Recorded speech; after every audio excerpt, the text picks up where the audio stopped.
ഗായത്രിയും ഇങ്ങനെയായിരുന്നു. അവള് പോയതോടെ വലിയൊരു ശൂന്യതയായിരുന്നു ഈ വീട്ടിൽ. ഗായത്രിയെ നഷ്ടപ്പെട്ടത് വല്ലാത്തൊരു കുറവ് തന്നെയായിരുന്നു. ആ പക്ഷേ ആ കുറവെല്ലാം നീയായിട്ട് മാറ്റിയെടുത്തു. ഞാനൊരിക്കലും ദേവമ്മയ്ക്ക് പകരം ആവില്ല അച്ഛാ. എങ്കിലും ദേവമ്മ എന്നെ ഏൽപ്പിച്ചിരിക്കുന്ന ചില കർത്തവ്യങ്ങളുണ്ട്. അതെന്റെ ജീവൻ കൊടുത്തിട്ടാണെങ്കിലും ഞാൻ കൃത്യമായി നിറവേറ്റും.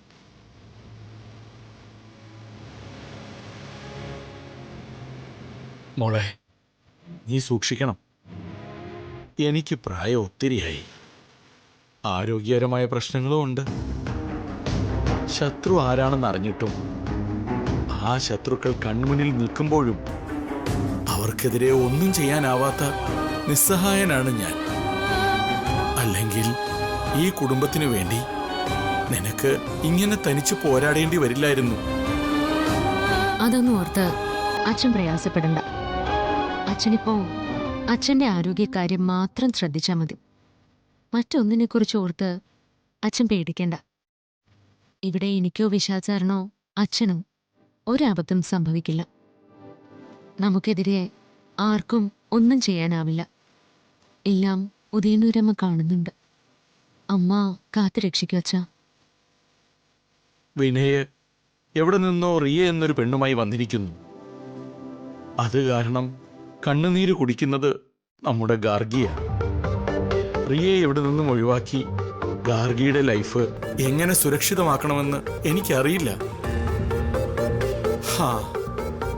അതും ഒരു വിഷമമാണ്. കള്ള നാണയങ്ങൾ താനെ ഒഴിവാക്കപ്പെടും അച്ഛാ. അവനും അവളിവിടെ വന്നിരിക്കുന്നത് എന്തോ ഒരു ലക്ഷ്യത്തോടെയാണെന്നാ എനിക്ക് തോന്നുന്നത്. എന്തായാലും മോള് കണ്ടറിഞ്ഞ് പെരുമാറണം. എല്ലാം ഞാൻ നോക്കിക്കോളാം അച്ഛൻ. അച്ഛൻ സമാധാനായിട്ടിരിക്കുക.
താൻ എന്തായി കാണിക്കുന്നേ? കണ്ടില്ലേ, ഞാനിവിടെ സോപ്പ് ബബിൾസ് ഊതി വിടുന്നു. നല്ല രസമല്ലേ കുമിളകൾ ഇങ്ങനെ പറന്നുപോയി പൊട്ടുന്നത് കാണാൻ? തനിക്ക് നല്ല രസമായിരിക്കും, പക്ഷേ എനിക്കിതങ്ങനെ തോന്നുന്നില്ല. തനിക്ക് കുമിള പറത്തി കളിക്കണമെങ്കിൽ അത് ഈ വീട്ടിനകത്തല്ല ചെയ്യേണ്ടത്. പുറത്ത് മുറ്റത്ത് പോയി കളിക്കണം. ഇവിടെ വെച്ചിത് ചെയ്താ എന്താ കുഴപ്പം? കുമിള വീടെന്ന് പറഞ്ഞ് ഇവിടുത്തെ സാധനങ്ങളൊന്നും തകരില്ലല്ലോ. ഇല്ല, പക്ഷേ ഈ വീടിന്റെ പരിശുദ്ധി തകരും. ഇതെന്റെ അമ്മ ക്ഷേത്രം പോലെ പരിചരിച്ചിരുന്ന വീടാ. ഇപ്പോ പാർവതിയും അങ്ങനെ തന്നെയാ ഈ വീട് കാത്തു സൂക്ഷിക്കുന്നത്.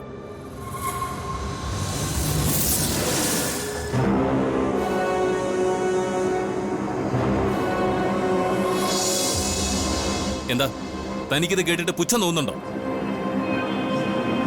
എന്ത് തന്നെയായാലും ഈ വീട്ടിനുള്ളിൽ ഈ വൃത്തികേട് പറ്റില്ല. താൻ കുമിള ഊതി പറത്തി വിട്ടതേ മരിച്ചുപോയ എന്റെ അമ്മയുടെ ചിത്രത്തിന് മുന്നില്. എനിക്കത് സഹിക്കാൻ പറ്റില്ല. അതൊരു ഫോട്ടോ അല്ലേ, അല്ലാതെ ഞാൻ വിശാൽ ബ്രോയുടെ അമ്മയുടെ മുഖത്തേക്കൊന്നും അല്ലല്ലോ കുമിള പറത്തിയത്. ഫോട്ടോയിൽ ഒരു കുമിള വീണെന്ന് കരുതി മരിച്ചുപോയ അമ്മയ്ക്ക് എന്തെങ്കിലും കുഴപ്പം പറ്റുമോ? ഇല്ലല്ലോ. പ്രിയ, താൻ എന്റെ ബ്രദറിന്റെ ഗേൾഫ്രണ്ട്. അതുകൊണ്ടാ ഞാനിപ്പോ മര്യാദയ്ക്ക് സംസാരിക്കുന്നത്. അത് താൻ കരുതുന്ന പോലെ അമ്മയുടെ വെറും ഒരു ഫോട്ടോ അല്ല, എന്റെ ജീവനാത്. പിന്നെ ഈ വീടെപ്പോഴും ഞങ്ങൾ പരിശുദ്ധമായി സൂക്ഷിക്കുന്നത് എന്തുകൊണ്ടാണെന്ന് എനിക്കറിയോ? അറിയില്ല. എന്നാ കേട്ടോ, എന്റെ അമ്മയുടെ സാന്നിധ്യം ഇപ്പോഴും ഈ വീട്ടിലുണ്ട്. അതാ ഞങ്ങളുടെ വിശ്വാസം. ഞാൻ വെറുതെ പറയുന്നതല്ല. പാർവതി, അവൾ പലപ്പോഴും അമ്മ ഇവിടെ കാണാറുണ്ട്. അമ്മയുമായി നേരിട്ട് സംസാരിക്കാറുമുണ്ട്. അമ്മയുടെ സാന്നിധ്യമുള്ള ഈ വീട് എപ്പോഴും വൃത്തിയും വെടുപ്പുള്ളതായിരിക്കണം. ഈ വീടിന്റെ ഗസ്റ്റായ താനും അത് പാലിക്കണം. ഇനി ഇത് ആവർത്തിച്ചാൽ ഞാൻ ക്ഷമിച്ചു എന്ന് വരില്ല. Keep it in your mind.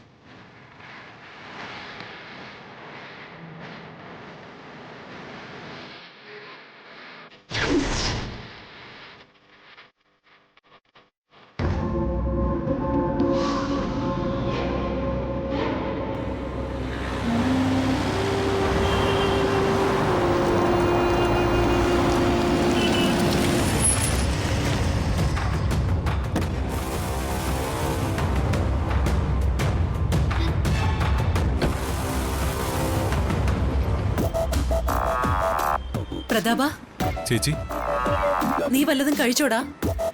ചേച്ചിന്റെ വിവരങ്ങൾ അന്വേഷിക്കുന്നുണ്ടല്ലോ, അത് തന്നെ സന്തോഷം. എടാ, ഞാനല്ലാതെ വേറെ ആരാ നിന്നെ കുറിച്ച് അന്വേഷിക്കാനുള്ളത്?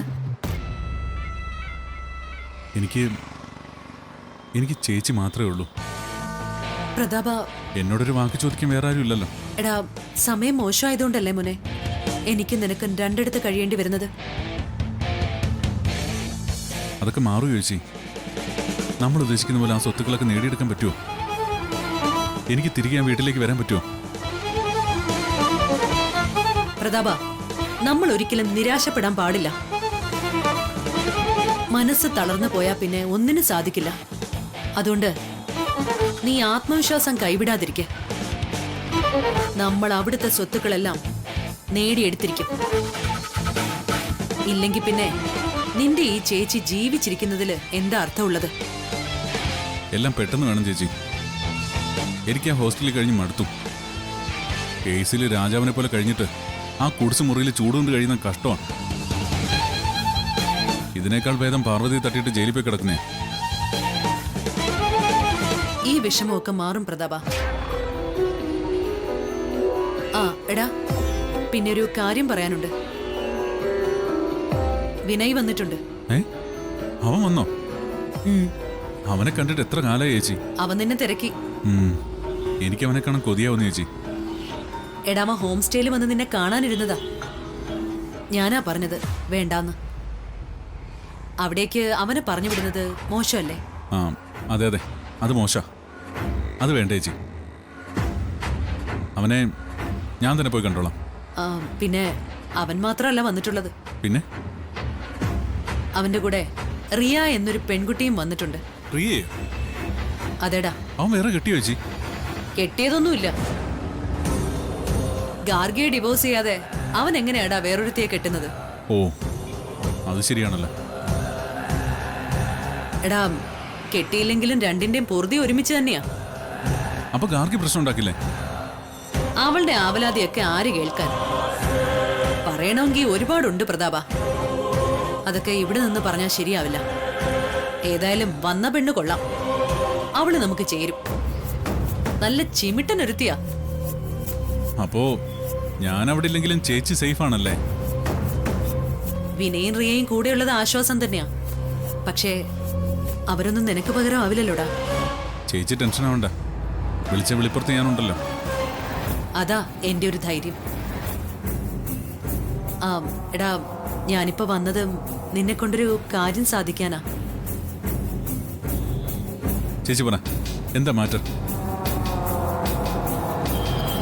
പ്രതാപ, എടാ, പാർവതി ഇപ്പോ ഓഫീസിലുള്ള പഴയ കണക്കുകളൊക്കെ പരിശോധിച്ചുകൊണ്ടിരിക്കുക. അയ്യോ. അവള് കുറെ ക്രമക്കേടുകളൊക്കെ കണ്ടുപിടിച്ചിട്ടുണ്ട്. അത് നമുക്കുള്ളൊരു കുരുക്കാണ്. തിരിമറി നടത്തിയത് ഞാനല്ലേ? അഥവാ അവൾ അതന്വേഷിച്ച് എന്റെ അടുത്തെത്തിയ, എടാ, ഞാൻ അന്നേരം രക്ഷപ്പെടാൻ വേണ്ടി നിന്റെ പേര് പറയും. അതേ ഉള്ളടാ വഴി. എടാ, ചേച്ചിക്ക് വേണ്ടി നീ അത് ഏറ്റെടുക്കില്ലേ? ചേച്ചിക്ക് വേണ്ടി ഞാൻ എന്തൊക്കെ ചെയ്തിരിക്കുന്നു, ഇത് ഞാൻ ഏറ്റോളാം. എടാ മോനെ, നിന്നോട് നിന്നോട് ഞാൻ എങ്ങനെയാടാ നന്ദി പറയുന്നേ? അനിയനും ചേച്ചിയും തമ്മിൽ എന്ത് നന്ദി പറച്ചില്, എന്ത് കടപ്പാട്. ചേച്ചിയല്ലേ? ആ എടാ, ഞാൻ കുറച്ച് ക്യാഷ് ട്രാൻസ്ഫർ ചെയ്തിട്ടുണ്ട്. ശരി.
സ്വപ്നമായിരുന്നോ?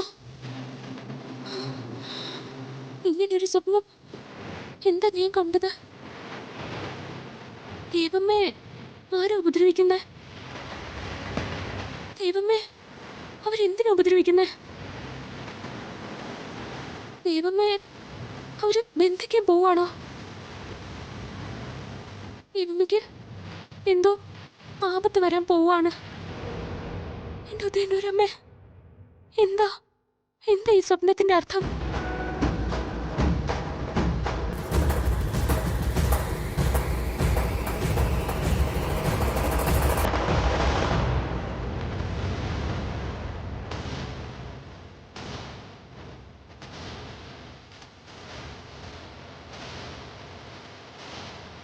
ഞാൻ കണ്ട സ്വപ്നത്തെക്കുറിച്ച് സാറിനോട് പറഞ്ഞാലോ?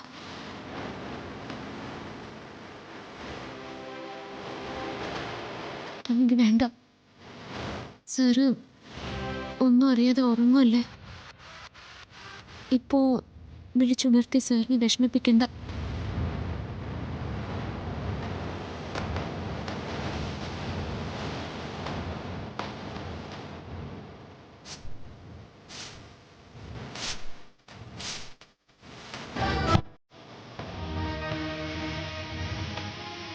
ആരാ മുറ്റം അടിച്ച് വൃത്തിയാക്കുന്നത്? ദൈവമേ ആയിരിക്കോ?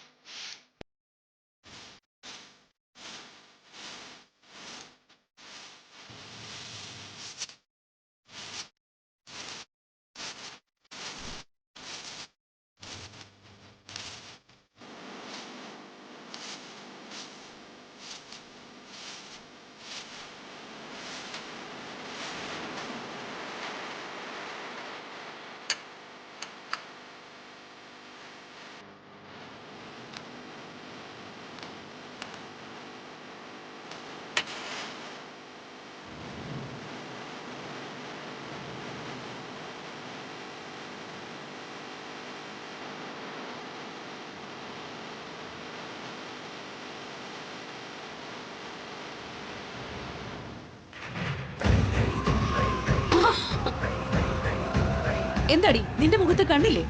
നീ ഇത് എവിടേക്കാ ഈ കൊച്ചുവെളുപ്പാൻ കാലത്ത് വാലിന് തീ പിടിച്ചതുപോലെ ഓടുന്നേ? മുറ്റത്ത് ദേവമ്മ വന്നിട്ടുണ്ട്. ഞാൻ ദേവമ്മ എന്ന് കണ്ടേ. ഒന്ന് മാറിക്കേ. നിക്കവിടെ. ദേവമ്മയോ?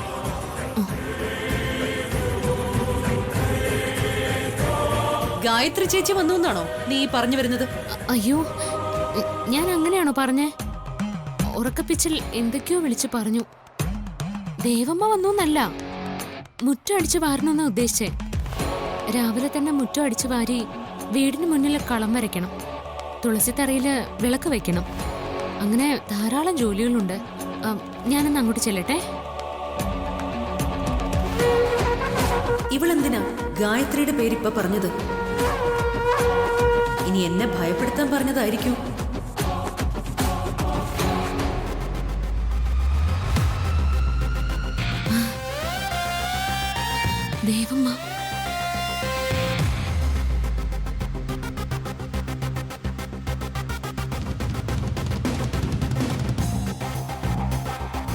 മോളെ, അമ്മേ, ഇത് വലിയ അത്ഭുതമായിരിക്കുന്നല്ലോ.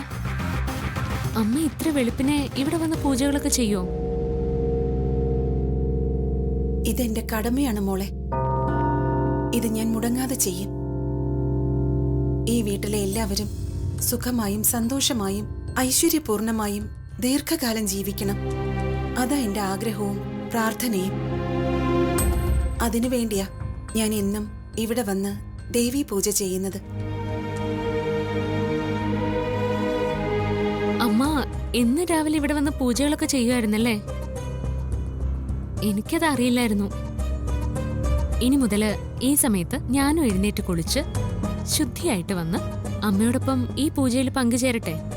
അതിനെന്താ, എനിക്കതിന് സന്തോഷമേ ഉള്ളൂ.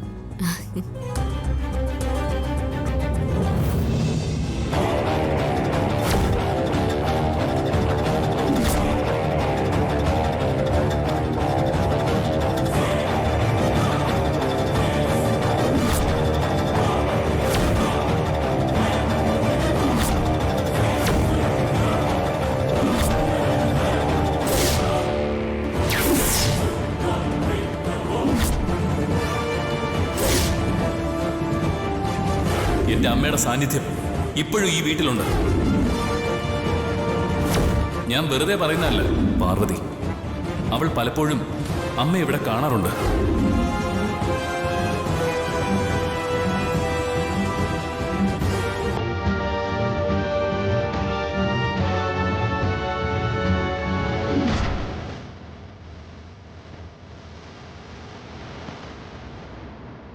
ദൈവമേ, ഞാനൊരു കാര്യം പറയാൻ മറന്നു.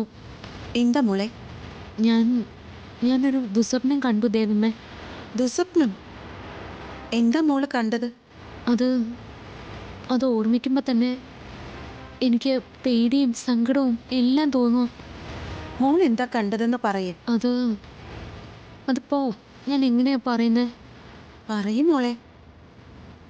ദൈവമേ ആരോ ബന്ധിച്ചിരിക്കുന്നു. ദുർമന്ത്രവാദത്തിന്റെ ശക്തിയായി അവര് അമ്മയെ ക്രൂരമായി ഉപദ്രവിക്കുന്നു. ദൈവമ്മ വേദന കൊണ്ട് പുളഞ്ഞ് നിലവിളിക്കുന്നു. ഇതൊക്കെ കണ്ടപ്പോ പെട്ടെന്ന് ഞാൻ കണ്ണു തുറന്നു.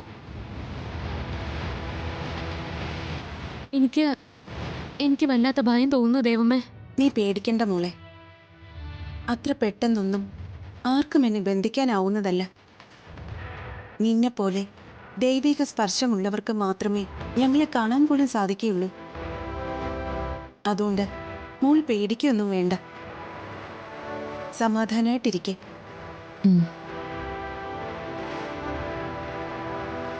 പ്രഭാവതി വരുന്നുണ്ട്. ഞാൻ ഇവിടെ നിൽക്കുന്നില്ല.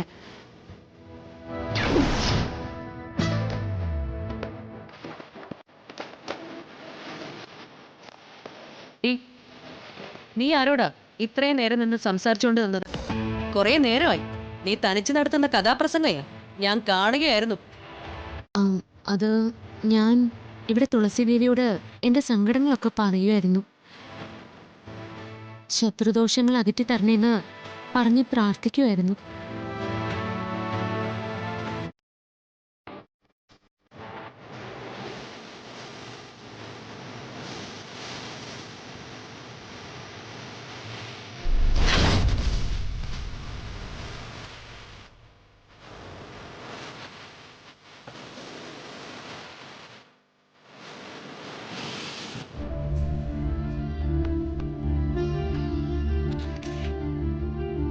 വിശാൽ സർ,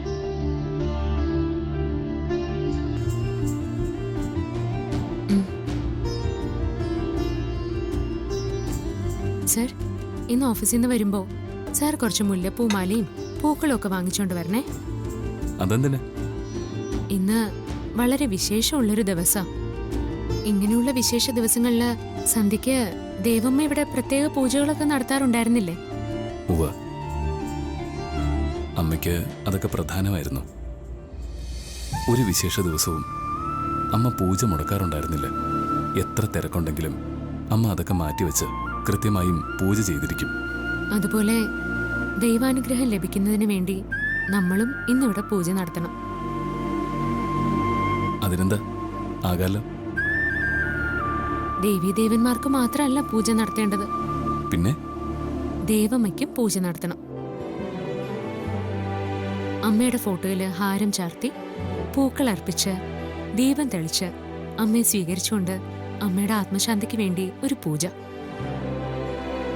അതിനുവേണ്ടിയാ ഹാരവും പൂക്കളും വാങ്ങിച്ചോണ്ട് വരാൻ ഞാൻ സാറിനോട് പറഞ്ഞത്. വാങ്ങിക്കൊണ്ടുവരാം. മറക്കരുത് കേട്ടോ. കൊള്ളാം. അമ്മയ്ക്ക് വേണ്ടി നടത്തുന്ന പൂജയ്ക്ക് വേണ്ടിയല്ലേ, ഞാനത് മറക്കൂ. വാങ്ങിക്കൊണ്ടുവരാന്നേ. ഉം.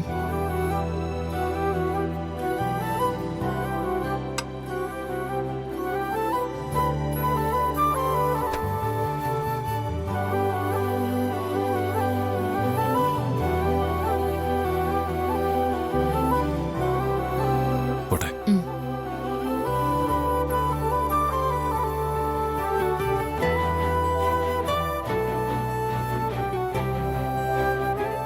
ഉദയന്നൂരമ്മ, ഒരു ദുർമന്ത്രവാദവും ആരും ദൈവമ്മയുടെ ആത്മാവിനെ ബാധിക്കില്ലേ.